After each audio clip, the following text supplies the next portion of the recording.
direto ao tema, porque o tempo é curto para tratar de um tema tão complexo, que é a alteração de critério jurídico, no curso do processo administrativo.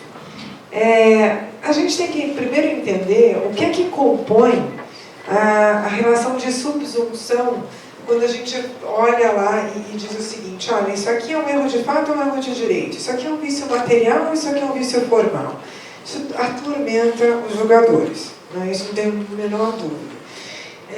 Faz uma confusão enorme, como se vício formal e vício material fosse a mesma distinção que erro de fato e erro de direito, que absolutamente não é. Faz-se confusão entre o artigo 146 e o artigo 100 do Código Tributário Nacional, cujos efeitos são muito diferentes. No artigo 100 a gente tira a multa e juros e encargos. No artigo 146 é impossível refazer o lançamento, há uma nulidade e uma impossibilidade de refazimento desse lançamento. Muito bem, então eu vou começar simplesmente falando da constituição do crédito tributário pelo lançamento de ofício. A gente tem que ter em mente que o lançamento ele não pode ser de um jeito ou de outro. Ele necessariamente tem que existir, porque senão ele é nulo, ou ele é necessário, ou ele não pode existir. E ele só pode existir de uma única forma. Por que ele só pode existir de uma única forma? Porque a atividade administrativa de lançamento ela é absolutamente vinculada. Bandeira de Mello ele fala que princípio maior do Estado Democrático de Direito a motivação dos atos administrativos. E o relacionamento entre a administração e a lei não é um relacionamento de simples não contradição. Ele é um relacionamento de total subsunção. Uma atividade, senão não tem uma atividade vinculada. E aí vamos entender o que está extrínseco e o que está intrínseco ao lançamento, né? Eu acho que esse é o primeiro passo. Eu tenho todo um procedimento para efetuar o lançamento, esse procedimento se conclui com a publicidade.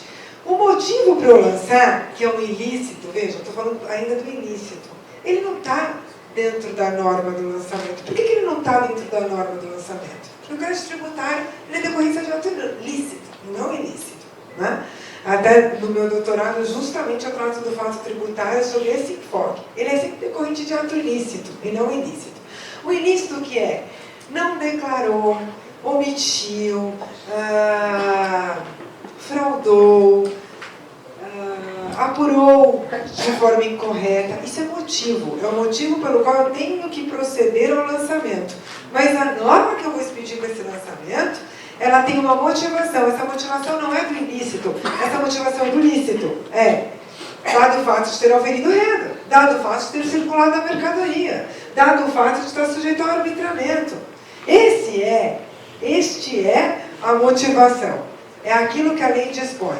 É onde eu vou identificar o fato gerador da matéria tributável, no tempo e no espaço. Isso é intrínseco. Isso é objeto de subsunção.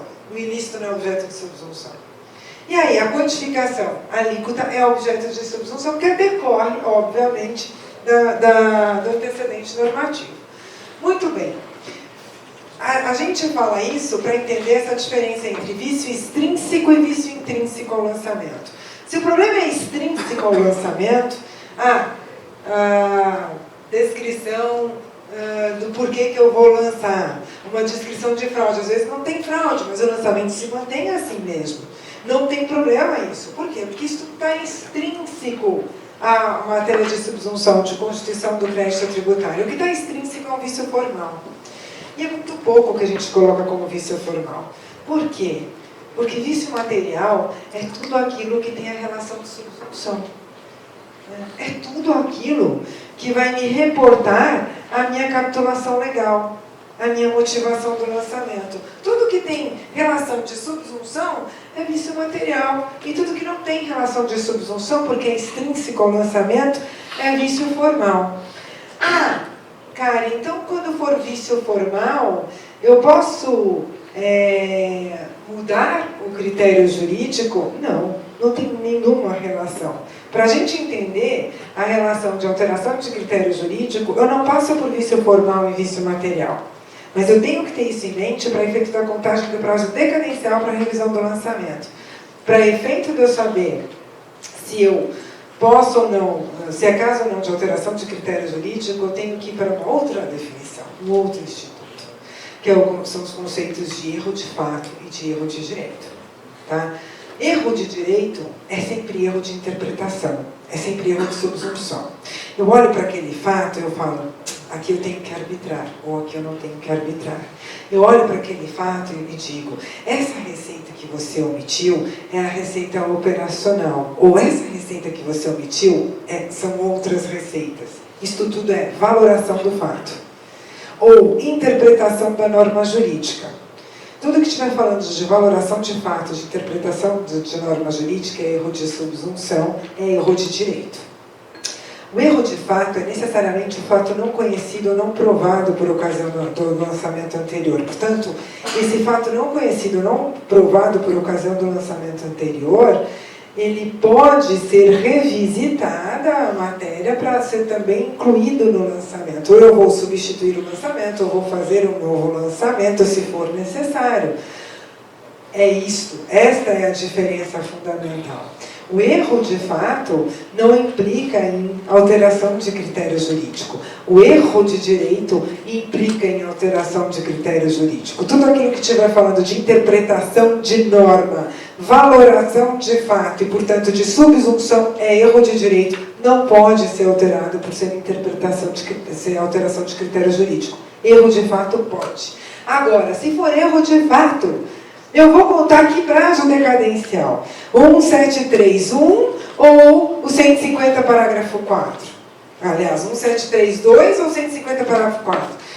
Eu vou dizer que é decadência normal ou aquela que vai contar 5 anos após a decisão? Depende. Eu tenho situação de erro de fato que é vício material. Eu tenho situação de erro de fato que pode ser simplesmente um vício formal. Via de regra, o erro de fato é vício material. Por quê? Se eu deixei de olhar, por exemplo, uma receita que o contribuinte omitiu, deixei de colocar uma conta bancária que o banco mandou depois, eu vou usar essa conta bancária para fazer o quê? Para constituir crédito tributário. Se eu vou constituir crédito tributário, isto significa o quê? Significa que eu tenho um prazo decadencial normal, e não do primeiro dia, e não dos 5 anos após a decisão transitada em julgado. Erro de fato, via de regra, vai gerar contagem de prazo normal, jamais um vício formal. Eventualmente ele vai implicar num vício formal, mas o vício formal é só aquilo que é extrínseco ao lançamento. Então, isso que a gente tem que ter em mente. Sempre que a gente está falando de erro de direito, a gente vai estar falando necessariamente em vício material. E vício material que implica em alteração de critério jurídico e, portanto, não pode ser novamente lançado nem no prazo decadencial. Quando a gente estiver falando em erro de fato, a gente pode ter uma situação de vício material que no prazo decadencial pode ser lançado. E eu tenho uma terceira situação, que é uma situação de vício formal, que esse eu posso lançar 5 anos após a decisão judicial transitada em julgado. Eu trago nesse quadrinho também um desalinho, a situação de desalinho entre antecedente e consequente. Foi o que eu criei também, tratei disso no meu livro de doutorado. Por quê? E aí eu gosto muito, e eu começo essa parte com um destaque para a professora Isabel Dersen, que dentro de todo o seu brilhantismo, ela diz o seguinte: olha, em uma norma perfeita, o consequente sempre vai remeter ao antecedente. Quando você olhar a quantificação e a alíquota aplicada, você sabe qual foi a materialidade de incidência. Essa é a norma perfeita. Essa não é... Se eu tiver, por exemplo, uma quantificação que tiver um número errado, etc., isso pode ser feito, inclusive, pelo julgador. Isso sempre é feito pelo julgador num controle de legalidade, porque o julgador não está alterando subsunção. Ele não está criando nova hipótese de incidência, ele não está trazendo fatos novos, e ele não está alterando hipóteses de subsunção. Então, isso o julgador deve corrigir em controle de legalidade a qualquer momento, para justamente tornar a norma tão perfeita quanto possível. Aqui, então, eu trago propositadamente o artigo 149 e o artigo 146 para dizer o seguinte: o 149 permite a revisão e o 146 não permite a revisão do lançamento. Eu tenho que interpretar isso em harmonia. Primeiro que o 149, em termos de revisão de lançamento já efetuado pela autoridade, são só os 2 últimos incisos. Porque Os incisos anteriores vão tratar de lançamento originalmente de ofício, o primeiro lançamento de ofício, porque o contribuinte fez alguma coisa errada, mas revisão do lançamento já feito pela autoridade administrativa só está nos 2 últimos incisos, vai dar de penalidade também, mas só nos 2 últimos incisos, 149 fala da revisão. Tá? E aí eu tenho o fato não conhecido, não provado, e eu tenho a responsabilidade funcional, na outra hipótese, do auditor fiscal, que eu acho que essa raramente deve ser usada. Agora, isto só é possível para erro de fato, para erro de direito não. Então, o 149 se aplica nas hipóteses de erro de fato e não nas hipóteses de erro de direito para revisão. E fica claro no 149 que ele coloca que é no prazo decadencial, porque justamente erro de fato não significa per si vício formal. O que é importante a gente ter em mente quando fala no 146, né? E aí, Marcos Neder veio comigo ontem para o Congresso, e ele falou, não deixa de falar isso, eu não vou deixar de falar isso, porque realmente é um fator muito importante. Ele falou, no CARF está tendo muita decisão, no sentido de que, olha, aqui pode ter tido um problema, mas de capitulação legal, de motivação, erro na motivação, mas esse erro na motivação não causou prejuízo à defesa. A defesa conseguiu entender, se defender muito bem, portanto, eu afasto a nulidade por erro de motivação. E aí, é importante a gente lembrar que o cerceamento de defesa é um dos fatores extremamente importantes para se proteger a impossibilidade de alterar a motivação do lançamento. Mas não é o único. Os outros motivos pelo qual o lançamento não pode ser alterado em sua motivação é o primeiro, competência. A competência exclusiva do auditor fiscal, gente. O julgador não pode alterar lançamento, motivação, porque senão o julgador está se impondo na tarefa exclusiva, privativa do auditor fiscal. E terceiro, que o Marcos falou, esse para mim é o mais importante, para mim também, que é uma segurança jurídica, né? Isto é o princípio maior de segurança jurídica. É princípio de Estado Democrático de Direito. Portanto, não pode ser alterado. Aqui eu trago o repetitivo do STJ. Ai, essas coisas de fazer assim, eu me perco, tá? Então, nesse repetitivo do STJ, ele trata de erro de fato e erro de direito. Né? O lançamento é um lançamento de IPTU. E, originalmente, ele deu um endereço que considerou a área dessa casa numa favela ao lado da mansão, tá? Então, esse caso, eu dei uma aumentada, mas eu dei uma, né? Porque a gente tem que fazer uma coisa para chamar a atenção. Mas a situação, basicamente, é essa no repetitivo do STJ, tá? E aí, o ministro, ministro Fux, vem analisando, na época era o ministro Fux no STJ, vem analisando o erro de fato e o erro de direito. E esse, aqui eu estou transcrevendo a parte da emenda, e ele diz, primeiro, erro de direito não pode ser alterada a motivação, só erro de fato. Ele traz justamente que a motivação não pode ser alterada, não é só por cerceamento de defesa, é pelo princípio da confiança. Isso está no repetitivo, é pelo princípio da confiança. Segundo lugar, ele fala de prazo decadencial. Ele diz o seguinte, a distinção entre o erro de fato, que autoriza a revisão do lançamento, e o erro de direito, hipótese que inviabiliza a revisão, é enfrentada na doutrina como intranormativo e internormativo. Intranormativo é aquilo que está no plano dos acontecimentos fáticos, e que, portanto, está dentro da norma. Só naquele erro de fato está dentro da norma. Mas vejam, por que é vício material? Porque está dentro da norma. E o erro de direito é aquilo que é a interpretação. É tudo aquilo que diz respeito à subsunção. Agora a gente tem que tratar um pouquinho de diferença entre 146 e 100, né, que só tira multa e juros. Veja que na consulta fica claro que se a consulta é para aquele contribuinte, aquele efeito só pode ser alterado para fatos geradores depois que for revogada a consulta anterior e notificado do novo entendimento, também pelo princípio da confiança. Quando a consulta não era daquele contribuinte e sim de outro contribuinte, aí sempre se aplicava o artigo 100, porque era simplesmente informativo ou educativo. E aí eu fico com uma dúvida, e agora que as consultas são vinculantes pela COSIT, né? Eu acho que a gente vai ter um problema, que a gente vai ter que discutir sobre isso. Se muda o entendimento de consulta vinculante, como é que vai ser? Então, isso serve também, por exemplo, a lei complementar nova, que veio de inimigo conflito de competência no ISS, e que trouxe, por exemplo, toda a tributação da área de comunicação. No município de São Paulo, eles estão cobrando retroativamente por um outro índice, sendo que eles tinham manifestação expressa do município de que não podiam cobrar. Eu sempre achei que estava na competência do município, mas ninguém nunca teve que pagar. E eles podem cobrar para trás se tinha manifestação. Essa é 100 ou é 146 nessa hipótese, em que não é exatamente o contribuinte, mas aquilo vem por parecer normativo que vincula a administração, ou hoje por COSIT que vincula a administração. Agora, gente, se eu não posso alterar a motivação do lançamento enquanto autoridade administrativa, porque eu estou vinculado, o contribuinte tem o direito de pedir a revisão daquilo que ele fez errado, do seu autolançamento, né, da sua informação que estava com erro de interpretação. Isso é porque ele tem esse direito, está no 165. Né? 146 é direcionado à autoridade administrativa.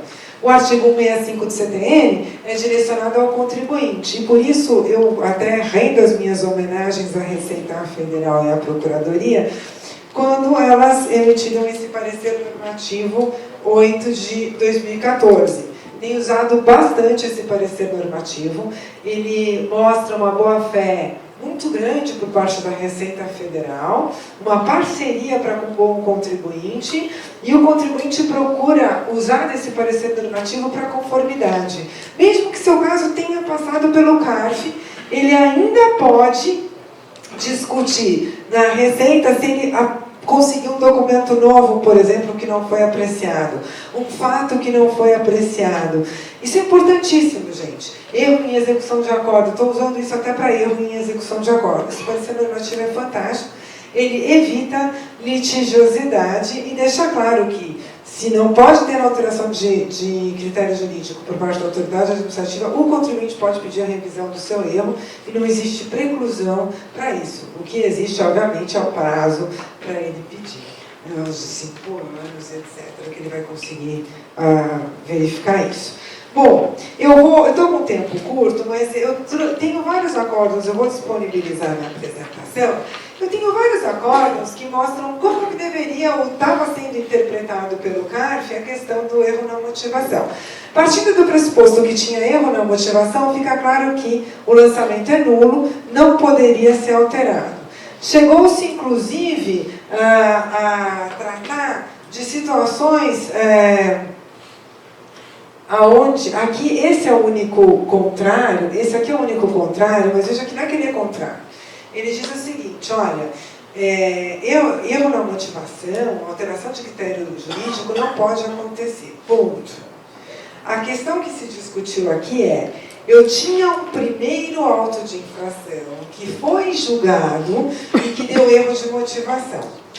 Aí, isso aqui é um segundo auto de infração, mas que se reporta a fato gerador antes daquela decisão, e esse segundo auto de infração já tinha sido lançado corretamente.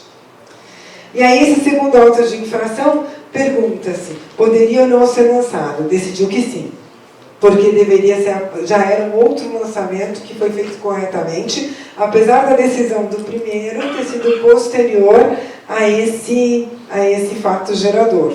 Tá? Isso aqui é um exemplo, por exemplo, vou falar só dessa, a gente tem lá a omissão de receita, venda de combustível, a Receita foi lá e não procurou saber, investigar, ela viu só que tinha diferença entre DIPJ e escrituração, mas falou, não acho que é receita de venda de combustível, acho que é outras receitas. Então ela aplicou o imposto de renda direto sobre as outras receitas. E aí o contribuinte mostra que isso era receita operacional. E aí aquela briga, pode arrumar para manter até o valor devido pela alíquota que é da receita operacional? Não, não pode. É isso que a decisão falou, porque houve erro de valoração, houve erro de interpretação. A atividade é vinculada. acho que até nessa decisão lá do STJ, vinculante, que cita o Rubens Gomes de Souza e fala, olha, se a atividade não fosse vinculada e pudesse alterar a valoração, a receita a qualquer momento, então essa atividade seria por oportunidade e conveniência e nunca por vinculação. Gente, eu preciso terminar, e aqui eu só faço uma segunda pergunta, que é, quando você tem alteração de critério jurídico? Nem sempre é fácil verificar. A maior discussão que se tem é na classificação fiscal. Né? Canal verde não se olha a mercadoria, nem muita documentação, nunca vai dar alteração de critério jurídico. Canal amarelo só olha a documentação. Canal cinza não me interessa muito porque é aquelas questões de fraude. O canal vermelho, com certeza, ele vai ter a conferência física da mercadoria. Eu sempre entendi que quando tem a conferência física da mercadoria, e às vezes muito se pede até laudo, né, das empresas credenciadas na Receita, não aceitar ou alterar seria uma alteração de critério jurídico. Mas o que definiu o CARF, e aí isso está agora de forma bastante clara, o CARF tem definido, isso está no repertório do livro que a gente fez, o CARF tem definido que existem dois momentos, o momento da conferência e o momento da revisão. Então, eu só tenho alteração de critério jurídico se eu realmente tive lançamento. E o lançamento usa um critério, depois vem outro lançamento para o mesmo sujeito passivo, mesmos fatos relacionados, que altera esse critério jurídico. Ou, se eu não tive lançamento, eu tenho que ter tido a homologação da minha DI. Então, seria o momento da revisão, seria 5 anos após o desembaraço aduaneiro. Várias decisões caminharam nesse sentido. Eu acho que, depois, se alguém tiver conhecimento, eu acho que nem essa homologação tem sido considerada. Eu também não sei quantos contribuintes têm alegado que passou 5 anos do primeiro desembaraço. Mas eu tenho visto as decisões favoráveis só quando efetivamente houve um lançamento. Eu encerro por aqui e eu deixo para o debate só uma provocação, que é a legislação do Estado de São Paulo em relação ao Tribunal de Impostos e Taxas, no âmbito do ICMS, em relação ao Conselho Municipal de Tributos, no âmbito do ISS. Atuo muito em ambos os órgãos administrativos lá. Tenho sofrido, inclusive no Rio de Janeiro, eu estou no 5º lançamento, gente, já ganhei 5 vezes. Aliás, ganhei 4, estou no 5º lançamento. O processo tem 13 anos. Eu ainda não consegui cobrar os honorários de êxito, porque o fiscal lança tudo de novo, entendendo que é vício formal e que é erro de fato. Primeiro que fosse erro de fato, não necessariamente eles foram, pelo contrário. E o pior, era a sujeição passiva errada, no outro era a base de cálculo errada, e tudo virou vício formal, lançou um monte de vezes. O TIT CNT em São Paulo, eles têm autorização para alterar o lançamento, tá? E altera, inclusive, em termos de subsunção, de capitulação legal. Isso eu acho que a gente tem que levar ao debate. Eu não sei como é o Estado aqui em Minas, mas acho que isso a gente tem que levar ao debate. Muito obrigada.